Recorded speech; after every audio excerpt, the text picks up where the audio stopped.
Baik,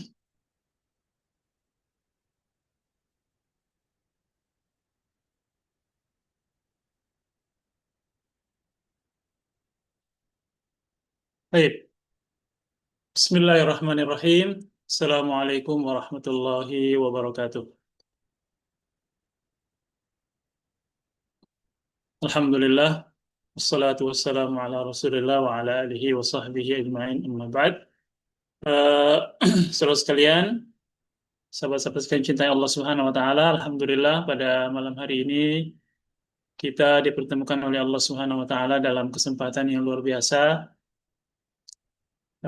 Sama-sama kita ingin lebih mengakrabkan diri dengan Al-Qur'an yang merupakan pedoman hidup kita. Salah satu tanda kualitas iman seseorang itu bisa diukur indikatornya dari sejauh mana dia akrab dengan Al-Quran. Dari aspek membacanya, menghafalnya, mentadabburinya, mengamalkannya, serta mendakwahkannya. Dan ini adalah kebutuhan kita sebagai hamba, karena semakin akrab kita dengan Al-Quran, maka insya Allah kehidupan kita akan semakin terpimpin, semakin terarah. Sebaliknya, semakin jauh kita dari Al-Quran, maka semakin hidup kita akan kehilangan arah. Kita akan semakin menilai kehidupan ini dengan kacamata materi, ya, kemudian ukuran-ukuran hawa nafsu, dan akhirnya kita terjerembab dalam ketersesatan. Maka kita selalu memerlukan bimbingan wahyu, yaitu Al-Quran, untuk memandu kehidupan kita sehingga bisa menjadi lebih baik, lebih terarah, dan akhirnya kita mendapatkan ketenangan jiwa. Baik, insya Allah kita akan masuk pada kajian kita, bedah juz 30 yang kita mulai dari akhir ya, dari surah An-Nas. Saya minta satu orang relawan ini membaca ini ayat ini, membaca surah An-Nas. Silahkan, siapa yang mau jadi relawan? Halo, ada yang mau jadi relawan? Atau saya tunjuk aja? Saya tunjuk aja ya. Kalau tidak ada relawan, paksawan saja. Dan saudara Intan Ustadz itu. Oh, Intan, silahkan. Dan ya, silakan. Nah, Baik, mohon Intan, izin silahkan. Ustaz, saya Baca daftar. nah. A'udzu billahi minasyaitonir rajim. Bismillahirrahmanirrahim. Qul a'udzu birabbin nas, malikin nas, ilahin nas, min syarril waswasil khannas, alladzi yuwaswisu fi sudurin nas, minal jinnati wan nas. Ya, terima kasih Nak Intan ya atas pembacaannya, Masya Allah. Dididik dengan tajwid yang bagus. Eh, Surah ini adalah surah terakhir dalam urutan surah-surah dalam Al-Quran. Ini berarti dia dalam urutan 114, karena surah Al-Quran itu 114 surah, dia adalah di urutan yang terakhir. Ya, dan perurutan ayat-ayat apa surah-surah dalam Al-Quran sekaligus ayat-ayatnya itu adalah sesuai dengan petunjuk Nabi ya. Jadi Nabi itu punya juru tulis wahyu. Kalau ada wahyu yang turun kepada Rasulullah, dia minta kepada juru catat wahyunya untuk letakkan ayat ini di sini, letakkan ayat ini di sini, gitu ya. Nah, begitu. Karena Nabi ini seorang yang ummi. Ummi artinya tidak bisa baca, tidak bisa tulis. Kalau bagi orang lain itu adalah kelemahan, tapi kalau bagi Nabi itu adalah keistimewaan. Kenapa? Supaya tidak muncul tuduhan, ya, syubhat bahwa Nabi itu mengarang-arang, bisa mengarang ayat-ayat, ya. Bagaimana caranya Nabi mengarang? Padahal Nabi itu tidak bisa baca, tidak bisa tulis, ya. Sungguh semuanya ini turun dari langit, ya, dari Allah Subhanahu wa taala. Nah, surah ini saudara sekalian, itu dinamakan surah An-Nas. Ya, surah An-Nas diambil dari eh, apa? Kata di sini ya, An-Nas, qul a'udzu birabbin nas, ya yang berarti manusia ya. Di ayat kedua juga ada lafaz ini, di ayat ketiga juga ada lafaz An-Nas, yaitu manusia. An-Nas ini bentuk plural dari insan. Insan itu bentuk tunggal, ya. Anas itu bentuk jamaknya atau pluralnya, ya. Nah, dalam bahasa Arab ini keistimewaan bahasa Arab itu ada bentuk tunggal, kemudian ada musanna dua, kemudian ada jamak plural, ya. Kalau dalam bahasa Indonesia kan tidak ada ya. Kalau kita menyebutkan banyak benda, pulpen, pulpen, pulpen diulang. Tapi kalau dalam bahasa Arab itu tidak ya. Kalamun, satu pulpen, kalamani, dua pulpen, aklam, banyak pulpen. Ya, insan, satu manusia, insanani, dua manusia, anas, banyak manusia. Ya, nah, jadi penamaan surah ini diambil dari ayat yang kata yang terdapat di ayat pertama, kedua, dan ketiga. Juga ayat yang kelima ya. Kemudian ayat keenam ya. Jadi dia berulang di hampir semua nomor ayat ya. Nah, coba kita lihat terjemahnya. Katakanlah aku berlindung kepada Tuhan yang memelihara dan menguasai manusia, raja manusia, sembahan manusia, dari kejahatan bisikan setan yang biasa bersembunyi, yang membisikkan kejahatan ke dalam dada manusia dari golongan jin dan manusia. Itu terjemahannya. Berikutnya kita akan telusuri, kita akan kaji satu-satu ayat ini supaya kita lebih bisa paham. Yang pertama, kalau kita belajar tafsir, maka yang kita gali pertama itu adalah asbabun nuzul. Asbabun nuzul itu artinya sebab turunnya ayat ini atau surah ini. Ya, kenapa kita belajar latar belakang kenapa ayat ini turun? Karena itu akan membantu kita lebih mengerti makna atau kandungan ayat tersebut. Ya, kita akan lebih mengerti kandungan ayat tersebut. Nah, jadi An-Nas terdiri dari 6 ayat. Kata An-Nas yang berarti manusia diambil dari ayat pertama. Ia disebut pula surah Qul A'udzu Birabbin Nas bersama surah Al-Falaq. Ya. Keduanya disebut Al-Mu'awwizataini, yakni dua surat yang menuntun pembacanya menuju tempat perlindungan. Jadi ini surah An-Nas dan surah Al-Falaq itu digelari Al-Mu'awwizataini. Ya, Al-Mu'awwizataini artinya dua surah yang biasa dipakai untuk berlindung diri. Ya. Jadi ini dua surah yang dahsyat ini ayat pelindung. Ini jimat yang luar biasa yang diajarkan dalam Islam untuk selalu kita baca karena ini adalah pelindung. Ya, pelindung kita dari kejahatan makhluk. Ya, nanti akan kita lihat ya seperti apa itu kejahatan-kejahatan makhluk yang biasa membahayakan kita sebagai manusia. Ya. Surah Al-Falaq disebut Al-Mu'awwizah Al-Ula. Nah, nanti kita bahas juga nanti surah Al-Falaq ya. Surah Al-Falaq itu disebut dengan pelindung yang pertama. Surah pelindung yang pertama. Sedangkan surah An-Nas disebut Al-Mu'awwizah As-Saniyah. Surah An-Nas ini disebut Mu'awwizah As-Saniyah. Ya. Nah, sebab turunnya ayat ini atau surah ini, kafir Quraisy Makkah berupaya mencederai Rasulullah dengan ain. Ain ini semacam sihir atau jenis sihir yang melalui pandangan mata begitu ya. Ya, biasa tukang sihir itu yang menyihir manusia itu, menyihir orang itu dengan ain, dengan pandangan mata ya. Pandangan mata yang akhirnya kita bisa kerasukan, bisa celaka ya dengan bantuan jin ya, tentu saja jin yang jahat ya.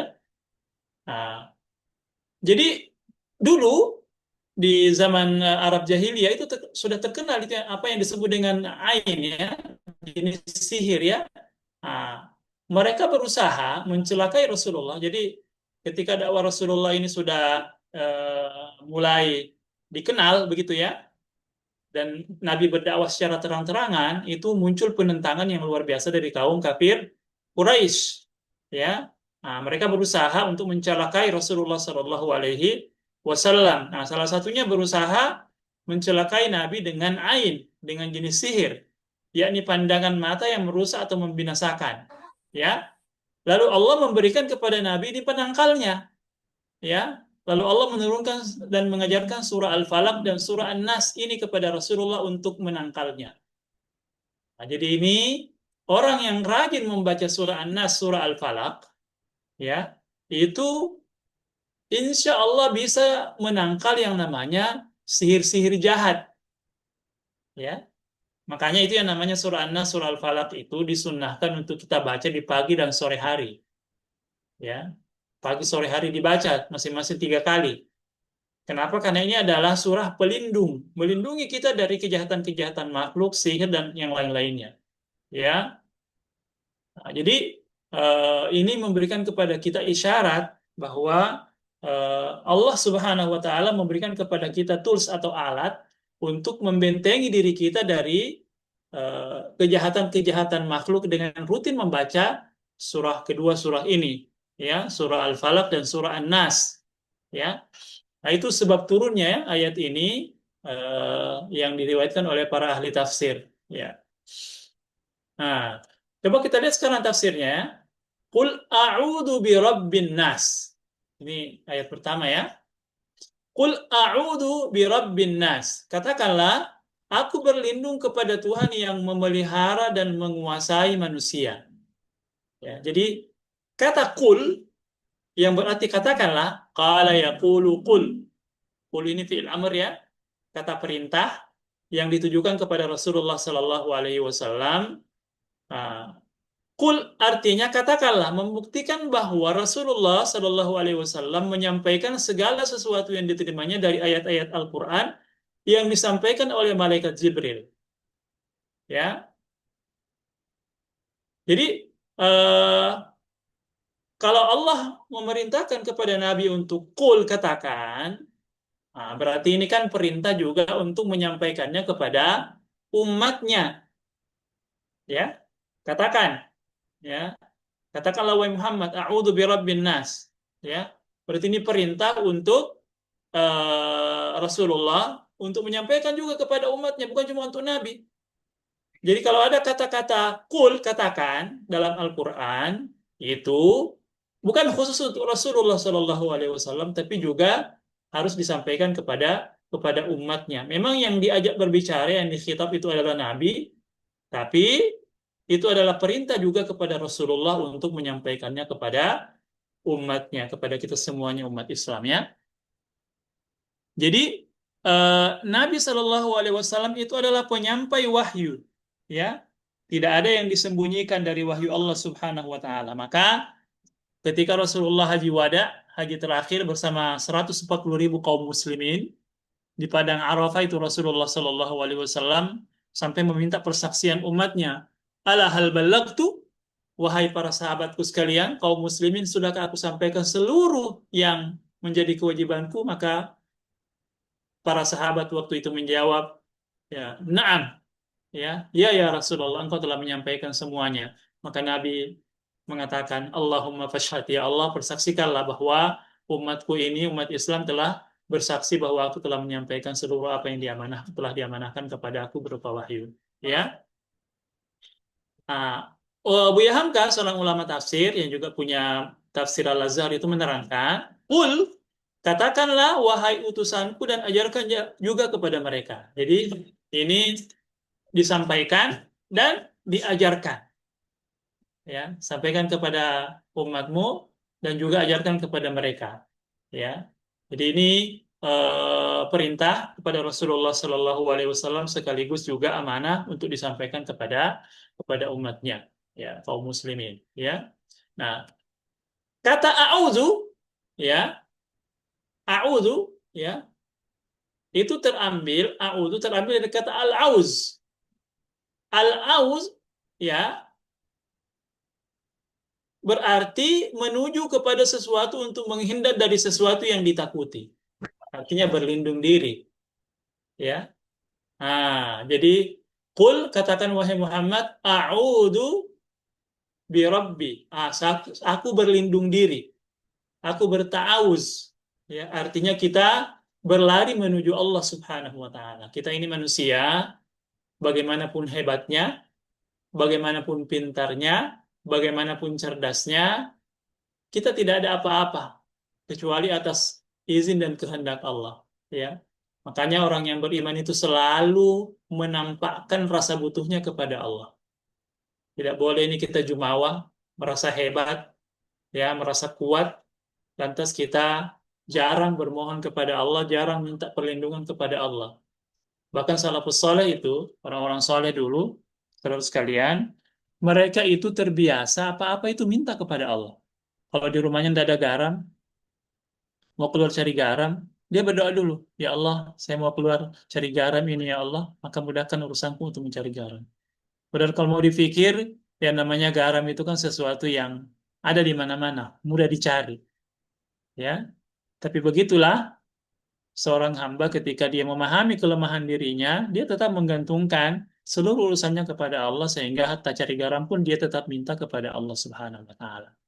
Ya. Nah, kul a'udzu bi rabbi, ya, Rabb, ya. Aku berlindung diri, minta perlindungan diri kepada Rabb. Rabb ini siapa ini? Rabb ini, kata Rabb ini mengandung makna kepemilikan dan kepemeliharaan serta pendidikan, ya, yang melahirkan pembelaan serta kasih sayang. Jadi Rabb ini, kata-kata Rabb ya dalam bahasa Arab itu mengandung makna kepemilikan. Dia yang menciptakan, dia yang memiliki dan dia yang memelihara. Ya, sama juga surah Al-Fatihah, Alhamdulillahi Rabbil Alamin. Segala puji bagi Allah, Rabb, pencipta pemelihara seluruh alam raya ini. Ya, nah, jadi Allah yang menjaga, ya, Allah yang menciptakan, Allah yang menjaga. Kalau kita perhatikan ini alam raya ini, ya, alam raya ini tidak akan mungkin dengan detail-detailnya, ya, tidak pernah meleset, ya, perubahan siang dan malam gitu, tidak pernah terlambat, ya, semuanya serba teratur. Seluruh gugusan galaksi kan beredar di rotasinya, tidak ada yang meleset, ya. Karena kenapa? Ada yang mengendalikan. Yang mengendalikan siapa? Allah Subhanahu wa taala. Ya, tidak pernah meleset, ya. Semuanya berputar pada rotasinya yang sudah ditentukan dan sesuai waktunya, tidak pernah ada yang telat. Nah, di sini secara khusus Allah menyandarkan Rabb ini, Qul a'udzu bi rabbin nas. Ya, Ar-Rabb adalah Tuhan yang memelihara, yang mengarahkan, yang menjaga dan yang melindungi. Jadi Rabbun Nas berarti pencipta manusia, pemelihara manusia, yang mengarahkan manusia, serta yang menjaga dan melindungi manusia. Jadi Allah lah tempat kita bergantung, ya, karena Dia yang menciptakan kita, Dia yang apa melindungi, mengarahkan, ya, Dia yang menjaga. Jadi tidak ada yang lebih kuat dibanding penjagaan Allah Subhanahu wa taala. Ya. Jadi kalau Allah mengatakan Rabbun Nas, ya, pencipta dan pemelihara manusia, itu adalah fakta. Ya. Itu bukan hoax. Memang Allah yang menjaga kita kok. Allah yang menjaga manusia. Ya, kita tidak akan bisa melindungi diri kita sendiri tanpa adanya penjagaan dari Allah Subhanahu wa taala, ya. Jadi di sini perintah kita diminta, ya, untuk selalu berlindung diri kepada Allah yang merupakan pemelihara, pencipta, pengatur dan penjaga kita. Ya, dan ini makna ini, saudara sekalian, itu harus senantiasa kita ingat dan kita resapi bahwa tidak ada yang bisa melindungi saya kecuali Allah. Ya, makanya saya jadikan wirid itu, ya, dalam perjalanan, dalam keseharian, saya selalu mengulang-ulang itu yang namanya doa Allahumma hfazni wahfaz ma ma'i, ya Allah, jagalah aku dan jagalah apa yang ada pada diriku. Ya. Allahumma hfazni wahfaz ma ma'i, karena memang tidak ada yang bisa menjaga kita kecuali Allah. Cuma Allah yang bisa menjaga kita. Kalau kita mengandalkan penjagaan makhluk itu selalu punya keterbatasan. Tapi kalau sudah Allah yang menjaga kita, maka Allah ini adalah penguasa alam raya ini. Tidak ada yang bisa mengalahkan Allah Subhanahu wa taala ketika Allah ingin menjaga kita. Maka selalulah kita minta perlindungan kepada Allah Subhanahu wa taala. Nah, An-Nas, ya, Qul a'udzu birabbin nas. An-Nas berarti kelompok manusia. Berasal dari kata naus yang berarti gerak. Ada juga yang berpendapat dari kata unas yang berarti tampak. Kata An-Nas terulang sebanyak 240 kali dalam Al-Quran. Kadang kata ini digunakan dalam Al-Quran dalam arti jenis manusia seperti di surah Al-Hujurat ayat 13, ya. Ya ayuhan nasu inna khalaqnaakum min zakarin aw unsa wa ja'alnakum syu'uban wa qabaila lita'arafu inna akramakum indallahi atqakum, ya. Ya, nas ini jenis manusia atau kelompok tertentu dari manusia, ya. Nah, jadi ayat pertama ini, saudara sekalian, itu memberikan kepada kita perintah sekaligus untuk kita jadikan kebiasaan untuk selalu berlindung diri kepada Allah yang menciptakan kita, memelihara kita dan menjaga kita. Nah, berikutnya yang kedua, Malikin Nas. Ya, di sini Allah ingin menuntun kita, ya, bahwa Allah ini pemelihara manusia, pencipta manusia, Malikin Nas, raja manusia. Kata Malik artinya raja. Biasanya digunakan untuk penguasa yang mengurus manusia. Berbeda dengan Malik. Malik ini yang panjang, ya. Ini kan di sini pendek, ya. Malikin Nas. Malik yang artinya pemilik. Biasanya digunakan untuk menggambarkan kekuasaan si pemilik terhadap sesuatu yang tidak bernyawa. Maka wajar jika ayat kedua ini tidak dibaca Malik dengan memanjangkan, ya. Jadi yang lebih kuat maknanya itu adalah Malik, penguasa atau raja. Dia menguasai kita. Allah itu yang menguasai kita manusia. Ya. Tidak ada yang menguasai kita kecuali Allah Subhanahu wa taala. Ya. Banyak hal dalam kehidupan ini tidak bisa kita kendalikan. Ya. Yang mengendalikannya siapa? Allah Subhanahu wa taala. Anda semuanya ini yang bergelut di dunia kedokteran pasti sangat tahu, ya. Sangat paham. Banyak proses-proses kerja di anggota tubuh kita ini yang di luar kendali otak. Ya, artinya bukan kita yang memerintahnya. Siapa memerintahnya? Ya Allah Subhanahu wa taala. Ya. Kalau Allah mau kasih kita penyakit, ya, itu sangat mudah. Ya, cukup sel-sel yang normal itu di tubuh kita disuruh tumbuh tidak wajar, terjadilah kanker, ya. Macam-macam penyakit begitu, ya. Ya. Artinya memang kita harus selalu menyadari dalam diri kita bahwa Allah lah penguasa kita manusia. Ya. Allah lah yang berkuasa atas diri kita. Jangan pernah kita menyombongkan diri. Lantas mengatakan saya tidak butuh Tuhan, saya tidak perlu selalu berdoa, saya tidak perlu selalu meminta, gitu, ya. Ingat, saudara sekalian, semakin manusia itu rajin meminta kepada Allah, maka Allah akan semakin sayang kepada kita. Ya, itu rumus. Ya, semakin kita rajin berdoa, semakin rajin meminta, ya Allah, lindungi aku, ya Allah, ya Allah, aku berlindung kepadamu, ya Allah, jagalah aku, ya Allah. Ya, semakin kita bergantung kepada Allah, memperlihatkan rasa butuh kita kepada Allah Subhanahu wa taala, semakin Allah sayang kepada kita. Itu berbanding terbalik dengan makhluk. Makhluk itu lain lagi ceritanya, ya. Kalau kita minta satu kali dikasih, dua kali mungkin dikasih tapi sudah lain, ketiga kali kita minta lagi mungkin sudah ditolak. Tapi kalau Allah tidak begitu. Semakin kita meminta kepada Allah, ya, semakin kita selalu berharap kepada Allah, semakin Allah mencintai dan menyayangi kita. Ya. Nah, maka kita perlu, saudara sekalian, ini memastikan bahwa dalam pikiran kita, dalam kesadaran kita, kita selalu menginstal dalam kesadaran kita bahwa Allah adalah penguasa kita. Ya. Segala sesuatu adalah dalam kendali Allah Subhanahu wa taala. Tidak ada yang luput dari kendali Allah Subhanahu wa taala. Karena memang dialah penguasa manusia. Dialah yang menguasai kita. Ya. Tidak ada yang bisa melindungi dan membuat kita bisa akhirnya mendapatkan hal-hal yang kita inginkan kecuali atas izin dan kehendak Allah Subhanahu wa taala. Wa ma tasqutu min waraqatin illa ya'lamuha. Tidaklah gugur sehelai daun dari pohonnya kecuali atas izin dan sepengetahuan Allah Subhanahu wa taala. Jadi kita perlu untuk senantiasa saudara sekalian menyadari tentang hakikat ini. Bahwa kita ini yang menguasai kita ini adalah siapa? Allah Subhanahu wa taala. Ya.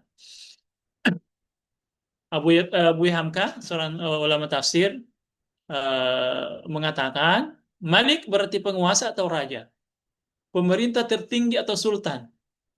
Ya. Nah, sedangkan jika mimnya dipanjangkan Malik artinya yang memiliki. Huruf mim sebagaimana dalam surah Al-Fatihah. Maliki yaumiddin, yang memiliki hari pembalasan. Gitu ya. Nah, dipanjangkan membaca mim ataupun dibaca tidak dipanjangkan, pada kedua bacaan itu terkandung kedua pengertian. Allah itu memang raja dan penguasa yang mutlak atas diri manusia. Ya. Allah Maha Kuasa mentakdirkan dan mentadbirkan sehingga mau tidak mau kita manusia mesti menurut peraturan yang telah ditentukannya, yang disebut sunnatullah. Ya, jadi jangan melawan sunnatullah ya yang telah Allah tentukan di alam raya ini. Gitu ya. Jangan keluar dari apa yang telah Allah gariskan. Kenapa? Karena Allah tahu apa yang paling baik untuk kita. Ya, sekarang ini banyak manusia karena merasa diri pintar, merasa diri hebat, merasa bisa bikin macam-macam, akhirnya apa? Tidak mau diatur oleh wahyu. Dia cuma mengandalkan otaknya sendiri. Ya, padahal manusia itu tidak punya kapasitas untuk membuat peta jalan hidup menuju bahagia yang sebenarnya pada dirinya. Tidak ada itu kemampuannya manusia itu. Yang bisa memberikan kepada kita roadmap kehidupan yang menjamin kebahagiaan dan ketenangan hidup kita adalah Allah. Kalau kita dekat dengan Allah, kalau kita dekat dengan wahyu. Karena dialah yang tahu segala-galanya tentang diri kita dan apa yang kita perlukan. Gitu ya. Nah, dia adalah penguasa kita sebagai manusia. Nah, yang ketiga, kita diminta berlindung diri kepada Allah, Rabbun Nas, pencipta dan pemelihara, Ilahi Malikin Nas, penguasa manusia. Yang ketiga ini adalah Ilahin Nas. Ilahin Nas ini sembahan manusia. Kata ilah berasal dari kata aliha ya'lah, yang berarti menuju atau bermohon. Ya. Disebut ilah karena seluruh makhluk menuju serta bermohon kepadanya dalam memenuhi kebutuhan mereka. Pendapat lain mengatakan, kata tersebut awalnya berarti menyembah atau mengabdi, sehingga ilah adalah zat yang disembah atau kepadanya tertuju segala pengabdian. Ya, jadi ilah ini artinya sembahan manusia. Artinya cuma Allah yang berhak disembah. Ya. Jadi itu hak Allah. Tidak boleh kita memberikan hak Allah kepada makhluk. Ya, cuma Allah yang berhak disembah. Ya, tidak boleh menyembah selain Allah Subhanahu wa taala. Ya, dia adalah sembahan kita. Sembahan manusia itu Allah Subhanahu wa taala. Nah, Ibnu Katsir, seorang ulama tafsir, menjelaskan ketiga ayat yang pertama merupakan sifat-sifat Allah, ya. Rabbun Nas, Malikin Nas, Ilahin Nas, ya. Yaitu sifat rububiyah. Sifat rububiyah ini dia yang menciptakan dan memelihara manusia dan alam raya. Sifat mulkiyah dia yang menguasai, ya. Dia penguasa atas semua manusia dan alam raya ini. Dan sifat uluhiyah, ya, dia adalah Tuhan segala sesuatu yang memilikinya dan yang disembah oleh semuanya. Jadi seluruh alam raya ini tunduk kepada Allah, ya, sesuai dengan tupoksinya masing-masing. Tapi kenapa manusia ini yang diberikan pilihan, ya, jin dan manusia diberikan pilihan, mau beriman mau kafir itu ada pilihannya. Tapi semuanya apa ada konsekuensinya. Kalau Anda mau beriman, Anda dapat surga. Anda mau kafir, ingkar, Anda dapat neraka. Anda disiksa nantinya gitu ya. Nah, manusia diberi pilihan. Kalau makhluk lain tidak diberi pilihan. Itu yang diberi pilihan itu cuma manusia dan jin. Ya, kalau makhluk lain seperti binatang, ya, tumbuh-tumbuhan, ya, benda-benda, semuanya itu bertasbih kepada Allah, taat kepada Allah, menjalankan tupoksinya dengan sesuai dengan apa yang Allah gariskan. Tapi manusia ini, ya, karena Allah berikan pilihan, nah, jadi ada yang beriman, ada yang kafir, ada yang taat, ada yang durhaka, ya. Tapi nanti semuanya akan mendapatkan konsekuensi dari pilihan-pilihannya itu, ya. Jadi di sini Allah Subhanahu wa taala memerintahkan kita berlindung diri kepada Allah, kemudian menjustifikasi, artinya memberikan alasan kenapa kita berlindung diri kepada Allah. Karena Allah itu adalah pencipta kita, pemelihara kita. Allah itu penguasa kita dan Allah itu adalah Tuhan kita yang kita sembah, gitu ya. Nah, sekarang berikutnya ya, Rasulullah SAW bersabda, tidak seorang pun dari kalian melainkan telah ditugaskan terhadapnya qarin yang mendampinginya. Ya, qarin ini artinya eh, pendamping dari golongan jin. Ya, sahabat bertanya, termasuk engkau ya Rasulullah? Artinya selalu ada setan yang menggoda kita, mengikuti kita terus, gitu ya. Itu semua manusia begitu ya. Ada setannya yang mengajaknya selalu berbuat keburukan, gitu ya. Ya. Nah, waktu itu sahabat bertanya, kau juga ya Rasulullah? Kau juga punya qarin? Artinya jin yang mengajak kepada keburukan, ya. Maka Rasulullah menjawab, ya. Ya, saya juga ada jinku yang mendampingiku terus. Hanya saja Allah membantuku untuk menghadapinya. Ya, artinya Allah memberikanku kekuatan untuk bisa mengalahkannya. Akhirnya ia masuk Islam.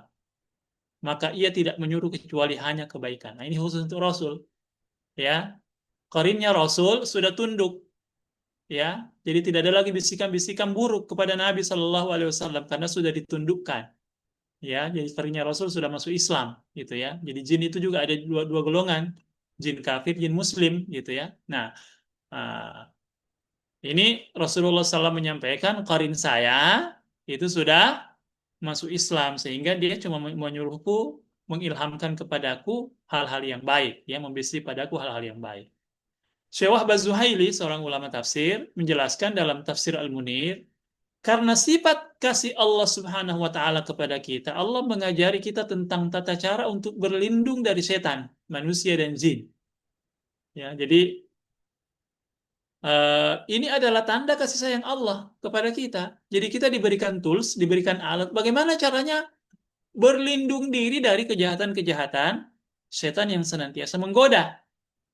Ya, nah, Allah mengajari kita tentang tata cara untuk berlindung dari setan, manusia, dan jin. Dia memberitahu kita tentang tiga sifatnya. Rububiyah, Allah pencipta dan pemelihara. Mulkiyah, Allah yang menguasai kita. Dan uluhiyah, Allah yang menjadi sembahan kita. Dengan sifat-sifatnya tersebut, Allah akan menjaga hamba-hamba yang meminta perlindungan dari kejahatan setan-setan dalam agama, dunia, dan akhirat. Ya, jadi di sini perintah Allah Subhanahu Wa Taala untuk kita berlindung diri, ya, karena memang Allah layak, paling layak untuk kita mintai perlindungan. Karena dia adalah pemelihara, dia adalah pencipta kita, dia adalah penguasa kita, penguasa alam raya, dan dia juga adalah zat yang kita sembah, yang kita ikuti, yang kita taati, begitu ya. Nah, di ayat yang ketiga, di ayat keempat, ya, ini Allah berfirman, min syarril waswasil khannas. Kita diminta berlindung diri dari apa? Dari kejahatan bisikan setan yang biasa bersembunyi. Ya. Jadi kata syarr pada mulanya berarti buruk atau mudarat, lawan dari khair. Ya, syarr mencakup dua hal, yaitu sakit, pedih, dan yang mengantar kepada sakit dan pedih. Ya. Jadi keburukan, segala macam jenis keburukan. Ya. Tapi secara khusus kita diminta berlindung diri dari keburukan atau kejahatan bisikan setan yang biasa bersembunyi. Ya, kenapa ini secara khusus kita diminta ya? Ya, al-waswas artinya suara yang sangat halus. Makna ini kemudian berkembang menjadi bisikan-bisikan. Biasanya adalah bisikan negatif. Karenanya sebagian ulama memahami kata ini dalam arti setan. Karena setan sering membisikkan rayuan dan jebakan dalam hati manusia. Jadi saya kira itu bisa kita rasa-rasa ya dalam kehidupan kita. Ya kadang-kadang ada bisikan-bisikan dalam diri kita. Begini, begini, begini, mau begini, lakukan saja. Begini, begini. Itu kan bisikan-bisikan. Yakinlah bahwa itu dari setan. Kalau itu adalah ajakan kepada keburukan. Atau kita ada niat lantas eksekusi saja. Ya, kapan lagi? Mumpung ada kesempatan. Itu semua itu adalah bisikan-bisikan setan. Dan itu selalu datang. Ya, tidak mengenal tempat, tidak mengenal waktu, selalu datang bisikan-bisikan itu. Makanya, secara rutin juga kita harus minta perlindungan kepada Allah. Karena ini bisikan setan ini selalu datang menghampiri kita. Ya, dalam kehidupan kita dalam banyak momentum, ya, dia menggoda kita.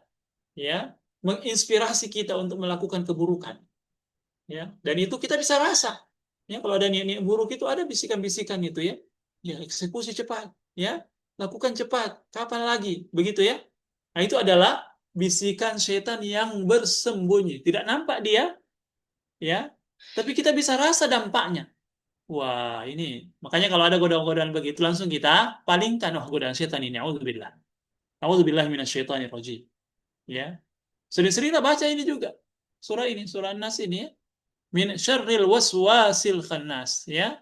Nah, al-waswas ini berarti suara yang sangat halus ya, bisikan-bisikan ya. Karena setan itu sering membisikkan rayuan dan jebakan dalam hati manusia ya. Nah, sedangkan kata al-khannas berasal dari kata khanasa yang berarti kembali mundur dan bersembunyi ya. Jadi tabiat bisikan setan itu halus, tersembunyi, tapi kita rasakan itu ada itu. Bisikan-bisikan itu. Wujud yang membisik kita tidak tahu dari mana datangnya, dari mana arahnya, ya. Tapi kita bisa rasa itu bisikan itu dalam dada kita, di benak kita. Biasa itu ada bisikan-bisikan ya. Bisikan-bisikan yang mengajak kita kepada keburukannya. Kalau kalau sudah ada bisikan seperti itu langsung palingkan supaya kita tidak tergoda. Jadi patron kata yang digunakan di sini mengandung makna sering kali atau banyak sekali.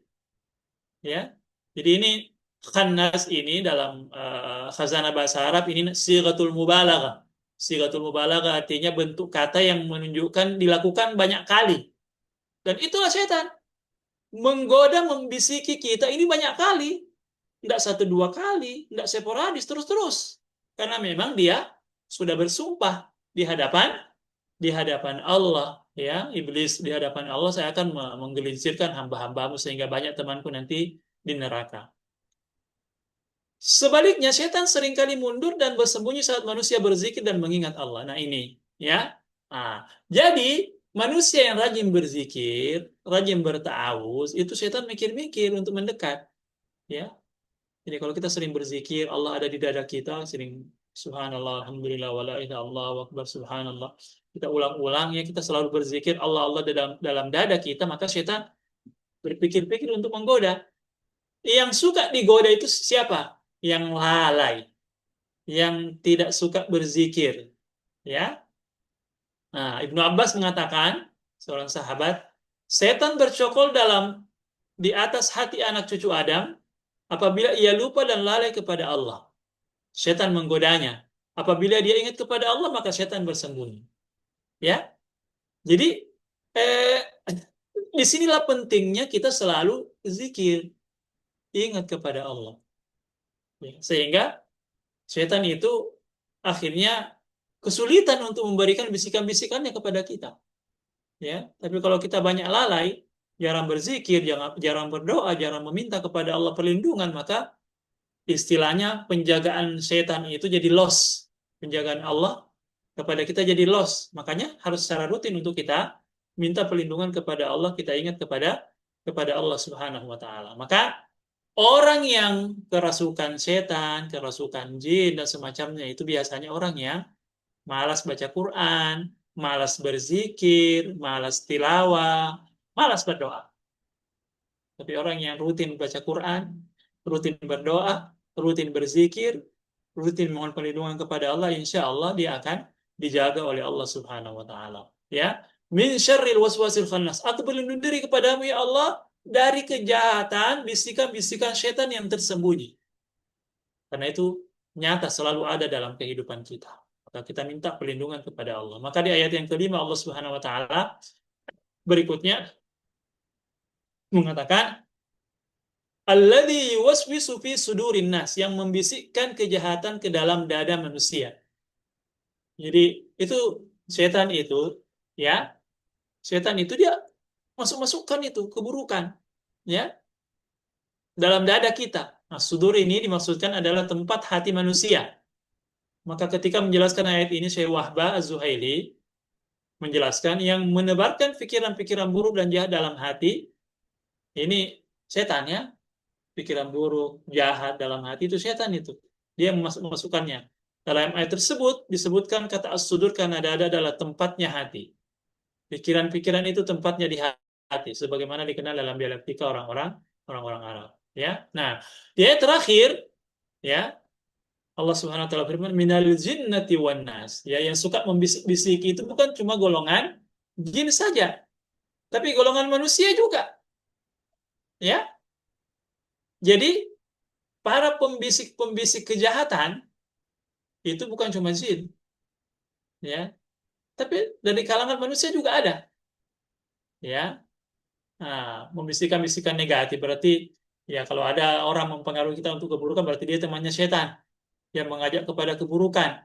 Dan memang yang namanya jin itu dua macam, ada jin muslim, jin taat, ada jin yang kafir, jin yang durhaka, itulah yang kerjanya menggoda manusia, anak cucu iblis, ya. Wa anna minna salihuna wa minna duna dzalika kunna tara'iqa qidada. Ya, sesungguhnya di antara kami ada yang saleh dan ada juga di antara kami yang tidak demikian. Kami menempuh jalan yang berbeda-beda. Nah, itu surah Al-Jin ya, pernyataan jin yang Allah jelaskan dalam Al-Qur'an. Ya. Seluruh makhluk yang menggoda dan mengajak kepada kemaksiatan disebut setan. Ya. Jadi ini kita lihat fungsinya. Kalau dia mengajak kepada keburukan berarti setan dia. Apakah bentuknya jin atau bentuknya manusia? Nah, setan dalam bentuk manusia berarti dia kalau menggoda, mengajak kepada keburukan. Ya. Setan jin bersembunyi tapi setan manusia tampak. Ya, makanya Abu Dzar Al-Ghifari seorang sahabat ditanya, "Apakah ada setan manusia?" Maka beliau menjawab, "Iya." Ya. Lalu beliau membaca firman Allah, "Wa kadzalika ja'alna likulli nabiyyin aduwwan syayatinal insi wal jinni yuhi ba'dhum ila ba'din zukhrufal qawli ghurura." Dan demikian itu kami jadikan bagi tiap-tiap nabi musuh, yaitu setan-setan dari jenis manusia dan jenis jin. Sebagian mereka membisikkan kepada sebagian yang lain perkataan-perkataan yang indah-indah untuk memperdaya. Itulah pernyataan dari Allah Subhanahu wa taala bahwa golongan jin dan manusia itu ada yang berperan sebagai setan, mengajak kepada keburukan, menghiasi-hiasi keburukan supaya manusia melakukannya. Maka kita diminta untuk selalu berlindung diri kepada Allah Subhanahu wa taala dari keburukan, bisikan-bisikan setan itu dari golongan jin dan manusia. Bisikan jin tidak dapat diketahui bagaimana terjadinya. Jadi proses bisikan jin kita tidak tahu dari mana datangnya, di mana dia bercokol. Itu kan makhluk gaib ya, kita tidak tahu. Ya, namun dapat dijumpai bekas-bekas pengaruhnya dalam realitas jiwa dan kehidupan. Tapi kita bisa rasa ada bisikan-bisikan, godaan-godaan dalam diri kita. Lakukan saja, simpan lagi. Ya, bagus ji itu, tidak apa-apa ji itu. Ya, mumpung ada waktunya, mumpung ada, itu kan biasa ada itu. Walaupun kita tidak tahu dari mana asalnya dia datang, di mana ini setan ini bercokol ketika membisiki, tapi ada bisikan itu. Kita bisa rasakan karena itu adalah realitas jiwa dan kehidupan. Ya. Adapun mengenai manusia, kita mengetahui banyak tentang bisikan mereka. Ya. Kita mengetahui pula bahwa di antara bisikannya itu ada yang lebih berat daripada bisikan setan jin. Ya. Nah, ini bisikan manusia bahkan ada bisa lebih dahsyat dibanding bisikan jin ya. Beliau mencontohkan teman yang membisikkan kejahatan kepada temannya, ajudan atau penasihat yang membisikkan kepada penguasa, provokator yang memprovokasi dengan kata-katanya, penjajah syahwat yang menghembuskan bisikan melalui insting, dan berbagai macam pembisik lain yang menggoda dan menjuruskan sesama manusia. Jadi inilah realitas yang Selalu kita rasakan, biasa kita rasakan adanya bisikan-bisikan yang mengajak kepada keburukan, ya, baik itu bisikan halus yang kita tidak tahu dari mana asalnya, tapi itu ada, terasa, ataupun bisikan yang nampak, ya, manusia yang mengajak kepada keburukan itu selalu ada sehingga kita diminta untuk berlindung diri kepada Allah Subhanahu Wa Taala. Ya, sebagai penutup, maka untuk menangkal bisikan-bisikan setan itu baik dari golongan jin maupun manusia, kita harus mohon perlindungan kepada Allah. Ya, maka surah An-Nas ini mengajarkan kita demikian. Membaca surah An-Nas adalah bagian dari upaya perlindungan diri dari semua bisikan itu.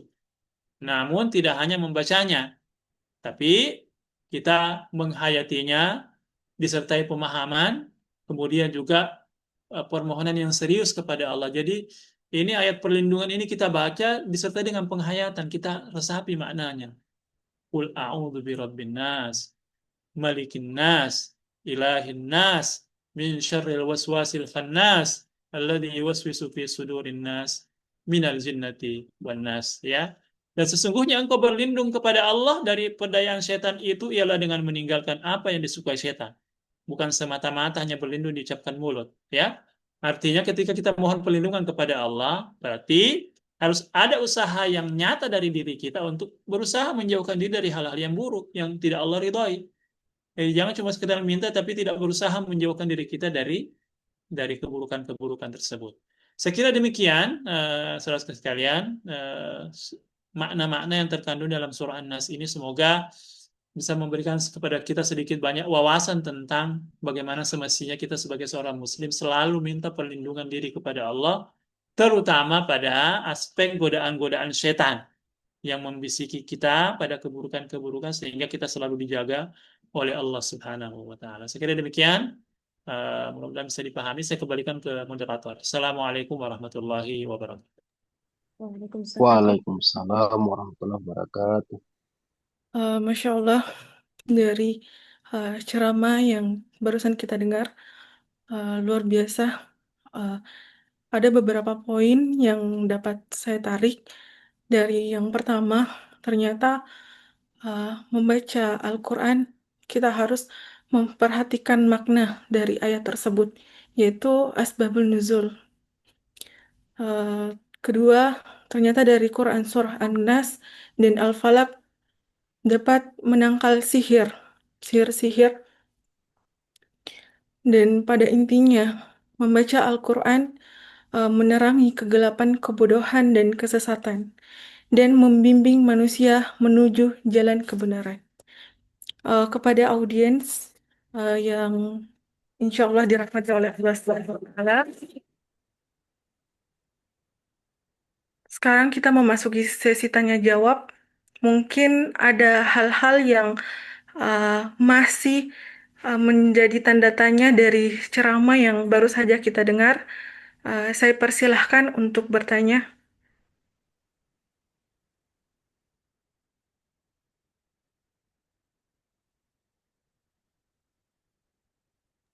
Baik, kepada Nuralia Handayani, saya persilahkan. Baik, bismillahirrahmanirrahim. Assalamualaikum warahmatullahi wabarakatuh. Terima kasih atas Suaranya kesempatan. saya tidak dengar. Bisa Waalaikumsalam. lebih dikencangkan suaranya? Terima kasih atas kesempatan yang diberikan, Kak. Langsung saja, Tabe Ustadz ingin bertanya. Apa tadi yang sempat saya tangkap adalah bahwa kita jika ingin menghindarkan diri dari bisikan jin dan manusia, maka perbanyak mohon perlindungan kepada Allah Subhanahu wa Ta'ala. Dan jadi yang ingin saya sampaikan, yang ingin saya pertanyakan, apakah ketika kita membaca ta'awuz itu ada kaitannya dengan maksiat yang kita lakukan? Maksudnya, apakah jika kita membaca eh, ta'awuz ini bisa tetap menjadi penangkal ketika bagi kita yang sering melakukan maksiat, bagi kita yang sering melakukan dosa, apakah ta'awuz ini bisa tetap menangkal jin-jin dan bisikan-bisikan? Mungkin itu saja, Ustaz. Ya, Terima kasih. ya, baik. Saya langsung jawab ya. Halo? Iya, Ayahanda. Atau mau dikumpulkan dulu atau dijawab langsung? Eh, dari kita Saya langsung Ayahanda. jawab ya. Iya. Ya, baik, saya langsung jawab ya. Jadi, yang namanya ta'awuz itu adalah penjaga. Ya, kita mohon perlindungan kepada Allah. Ya, jadi dan ini sebaiknya secara rutin kita baca auzubillah, ya. Apalagi kalau ada godaan yang datang, auzubillah, ya. Ada godaan, kita mau menahan diri kita, auzubillah minasyaitonirrajim. Ah, ini godaan syaitan ini. Langsung kita tepiskan. Jadi dia berfungsi memalingkan kita dari keburukan, ya. Jadi fungsinya ta'awuz itu memalingkan kita dari keburukan, auzubillah min syaitan ini. Auzubillah minasyaitonir rajim. Jadi itu fungsinya. Jadi ada benarnya yang Ananda sampaikan tadi itu bahwa ini ta'awuz ini menjaga kita dari kemaksiatan. Karena bisikan-bisikan itu selalu datang, jadi kita harus selalu membaca atau berlindung diri kepada Allah. Yang biasanya terjadi ada godaan, lantas kita tidak tepiskan, kita perturutkan. Kita tidak baca auzubillah. Nah, biasanya kalau kita baca auzubillah, itu langsung tercipta kekuatan dalam diri kita. Kekuatan untuk bisa menolaknya. Karena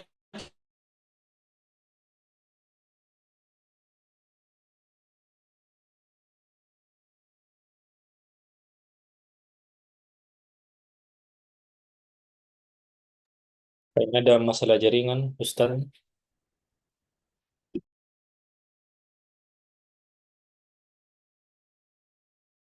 Iya, terfreeze ki Ustadz. Atau keluar. halo, suara saya didengar?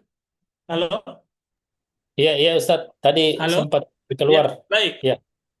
Ya, sempat keluar ya. Ya. Mohon maaf. Jadi seperti itu nak ya. Jadi ta'awuz ini menjadi perisai, menjadi benteng. Ya, jadi kalau ada godaan langsung kita baca ta'awuz, insya Allah kita mendapatkan kekuatan untuk bisa menolak itu. Ya, jadi kalau ada bisikan-bisikan, ya, ada ajakan-ajakan, mintalah kekuatan kepada Allah. Alhamdulillah, ya Allah kuatkan diriku ya Allah. Berlindung kepadamu ya Allah dari godaan-godaan yang buruk. Ya, jadi memang dia berfungsi sebagai pelindung dari keburukan-keburukan, ya, atau hal-hal yang sifatnya maksiat atau kedurhakaan kepada Allah Subhanahu wa taala. Sekira demikian, wallahu a'lam. Baik, Masya Allah. Berikutnya untuk pertanyaan kedua kepada Ibunda. Saya persilahkan. Ya, syukran Nanda. Babe Ustadz. Assalamualaikum Ustadz.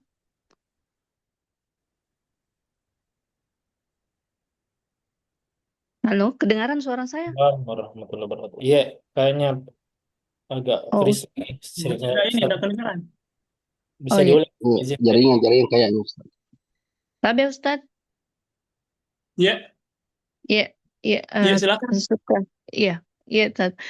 Mungkin pertama menyambung tadi pertanyaan dari Ananda.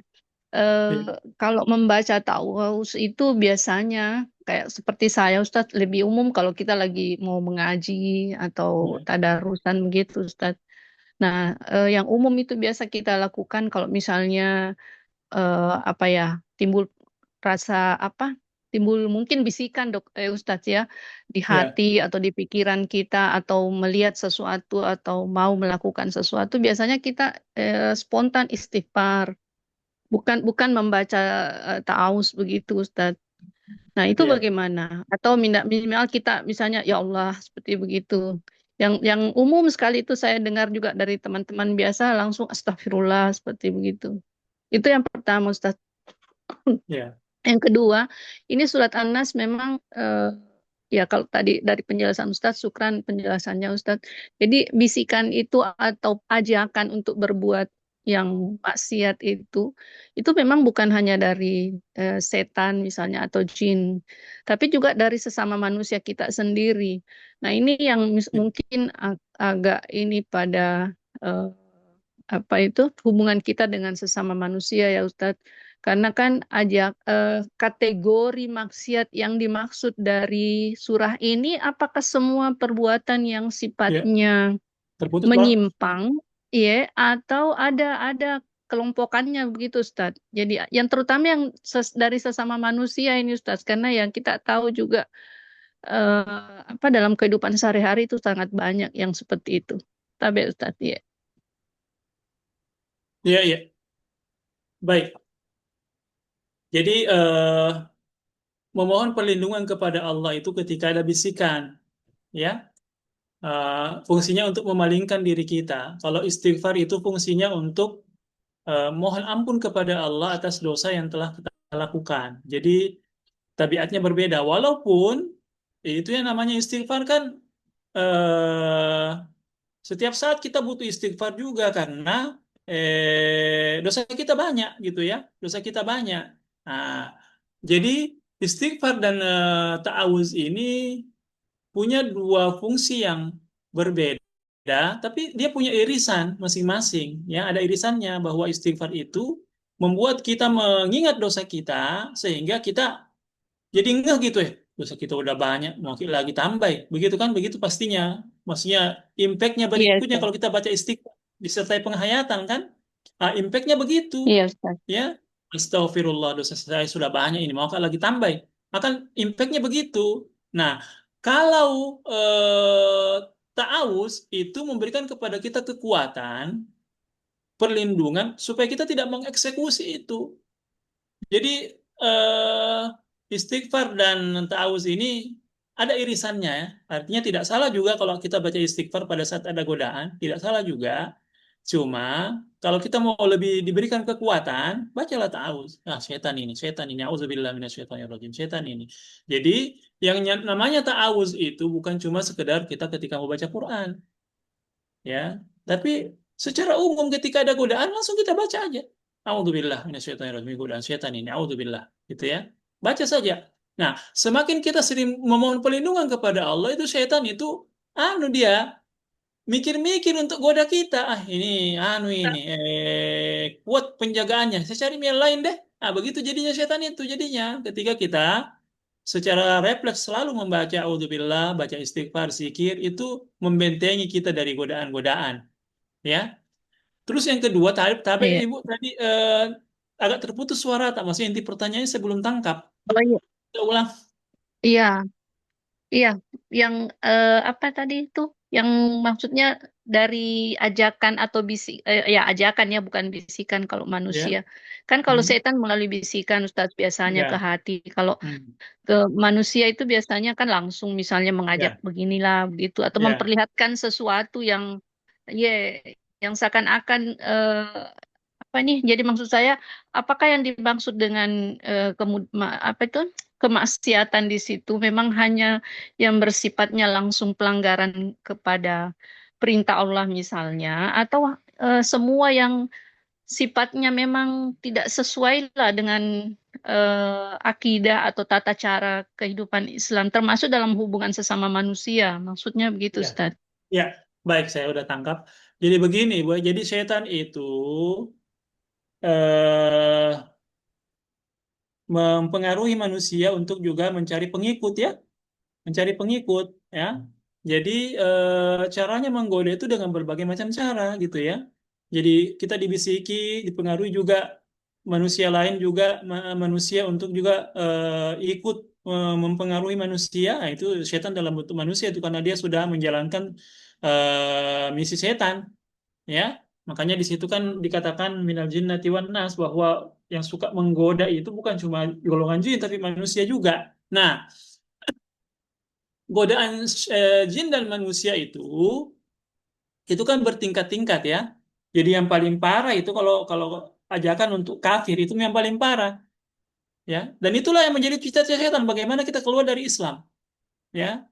Nah, kalau dia tidak mampu, nah, kita digoda pada tingkatan yang berikutnya ya, melakukan perbuatan-perbuatan yang sifatnya bid'ah atau kedurhakaan gitu ya, maksiat gitu ya. Nah, kalau umpamanya tidak mempan, ini orang ini tidak bisa diajak maksiat karena kuat pertahanannya, ya. yang berikutnya itu kita digoda lagi untuk melakukan sesuatu yang sifatnya itu sia-sia, bukan dosa tapi sia-sia. Ya nongkrong-nongkrong yang tidak perlu, ya bicara terlalu banyak. Sebenarnya bukan dosa, ya. Tapi itu sesuatu itu kalau yang mubah berlebihan itu akhirnya kita menggiring kita pada dosa. Nah, jadi itu. Kemudian kalau umpamanya eh, lolos lagi pada bisikan kesia-siaan, kita bisa menepisnya. Dikacaukan lagi prioritas kita. Maksudnya apa ini prioritas? Apa yang lebih penting kita lakukan itu kita kita dipalingkan dari yang penting itu, ya. Nah, jadi dalam agama ini, Ibu, kalau setiap momentum itu ada ibadah yang paling afdal di situ. Contohnya, kalau kita lagi di rumah lagi mengaji, ada tamu datang, ibadah yang paling afdal waktu itu adalah melayani tamu, bukan mengaji. Ya, yang Ki bilang, Ya, pulang Ki dulu mengaji, Kak. Ya, ya, ya. ya, Ustaz. Jadi dikacaukan prioritas kita, dan itu juga dilakukan oleh setan. Bagaimana ini prioritas kita ini kacau, gitu ya? Bukan bukan yang kita lakukan bukan dosa, tapi bukan yang utama yang kita lakukan di waktu itu. Jadi tingkat-tingkat godaan setan itu kepada manusia, ya, dalam bentuk manusia juga yang menggoda kita itu tingkatannya begitu. Ya, tidak apa-apa sih. Ini anu ji kita kongko-kongko saja apa begini begitu kan begitu ya. Nah, kalau kita tidak punya Iya, iya, iya. awareness yang baik, maka secara itu godaan itu tanpa terasa menggiring kita. Makanya memang ya disinilah pentingnya kita selalu belajar ya, yang mana yang paling prioritas pada saat ini bagi saya gitu ya. Nah, kalau pada saat kita di jam belajar atau mengajar, itulah yang paling utama di kita, bukan yang lain-lain. Jangan kerjakan yang lain. Jadi seperti itu. Setan itu ingin mengacaukan prioritas kita sehingga terlewat banyak kebaikan, sementara kita sibuk pada perkara-perkara yang tidak terlalu penting. Seperti itu, Ibu ya. Jadi memang Iya, tingkatan godaan setan ya, yang kadang-kadang juga dilakukan oleh manusia itu seperti itu. Jadi kita harus bisa punya rasa kewaspadaan. Oh, ini apa ini? Ya, mengajak kepada hal-hal yang positif kah, negatif kah, atau tidak prioritas kah, atau apa, sehingga kita bisa mengaturnya begitu ya, mengatur ritmenya. Maka di sini pentingnya kita selalu baca ya, mohon perlindungan kepada Allah Subhanahu Wa Taala. Wabil khusus surah ini ya, dibaca di pagi hari 3 kali, di malam hari hmm. 3 kali, ya, karena itu adalah bagian dari perisai yang Allah sediakan untuk kita. Saya kira demikian, Ibu. Allah alam. Iya, ya, syukran, Ustaz. Ya, jelas Ya, sekali. Terima kasih. ya. Banyak jawaban, Ustaz. Baik, mohon izin Ayahanda Ustaz. Ada pertanyaan, mungkin pertanyaan terakhir dari kolom chat Ayahanda Ustaz. Jadi pertanyaannya itu, kenapa surah An-Nas, Al-Falaq, Al-Ikhlas sering disuruh baca kalau mau tidur pas Ya, tablet? ya. Jadi memang 3 surah ini ya, 3 surah ini memang disunnahkan, diperintahkan untuk kita baca ya di pagi hari, sore hari, malam sebelum tidur. Memang itu adalah zikir utama. Itu zikir utama itu Qul a'udzu birabbin nas, Qul a'udzu birabbil falaq, dan Qul huwallahu ahad. Qul huwallahu ahad ini adalah kita menegaskan ketauhidan kita kepada Allah. Kalau 2 surah Al-Falaq dan An-Nas, kita berlindung diri kepada Allah Subhanahu wa taala ya. Surah Al-Falaq ini nanti akan kita jelaskan secara mendetail ya. Berlindung kepada Allah dari sihir ya, dari kejahatan makhluk secara umum, nanti akan kita jelaskan. Jadi ini 3 surah ini adalah ayat-ayat magis. Semua ayat Al-Quran itu magis ya. Maksudnya punya punya punya daya pengaruh pada diri kita yang dahsyat. Tapi secara khusus kan ada panduannya. Kalau untuk 3 surah ini untuk kita lebih rutin membacanya. Lagian kemudian dia, kenapa kita diminta untuk rutin membacanya? Yang pertama, mudah karena dia pendek kan. Nah, kalau kita disuruh baca Al-Baqarah tiap hari kan repot juga ya, karena panjang ya. Tapi ini kan pendek ya, pendek, singkat, dan maknanya itu sangat mewakili kepentingan kita sebagai hamba. Kita butuh perlindungan, itu kan, ini kan tabiat kita manusia itu kan menghindari bahaya ya, menghindari bahaya. Bahaya yang paling paling besar itu adalah bahaya ketika iman kita terganggu. Itulah bahaya yang paling besar. Nah, dari godaan setan, jin dan manusia, ya. Itu kita minta perlindungan kepada Allah dari kejahatan makhluk dan semuanya itu sangat bagus untuk senantiasa kita selalu ulang-ulang ya supaya kita dijaga oleh Allah Subhanahu wa taala. Sekali demikian. Baik, Ayahanda Ustaz. Mungkin ada kesimpulan yang dari Quran Surah An-Nas. Saya persilakan Ayahanda. Ya, Ayah baik. Ustaz. Eh jadi kesimpulan dari surah ini setelah kita tadabburi, saudara sekalian, bahwa kita sebagai makhluk ini harus selalu memperlihatkan rasa ketergantungan kita kepada Allah. Ya, apa tandanya kalau kita selalu menampakkan rasa butuh kita kepada Allah, kita selalu bermohon, kita selalu meminta kepada Allah, ya, minta perlindungan, ya. Dan sekali lagi, Allah itu semakin rajin kita meminta, bermohon, meminta perlindungan, Allah semakin sayang kepada kita. Artinya kita selalu setermuka kepada Allah dalam permohonan kita, dalam doa-doa kita. Akhirnya Allah juga, kalau kita selalu ingat Allah, Allah juga peduli kepada kita. Ya. Nah, di ayat yang lain disebutkan wala takunu kalladzina nasullaha fa ansahum anfusahum. Nasullaha fa nasiyahum. Jangan kalian jadi orang-orang yang melupakan Allah, maka Allah juga jadikan mereka lupa akan diri mereka sendiri atau Allah akhirnya melupakan mereka.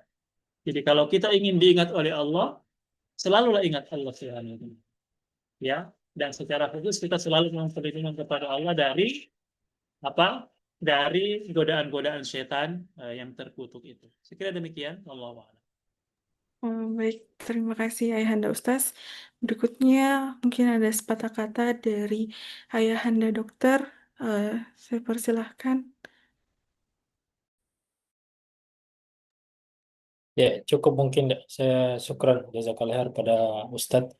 Mudah-mudahan insya Allah senantiasa bisa mendampingi kami Ustadz sampai Ya, surat siap. Ya Allah. biasanya juz 30 ini. Insya Allah Ustadz. Ya.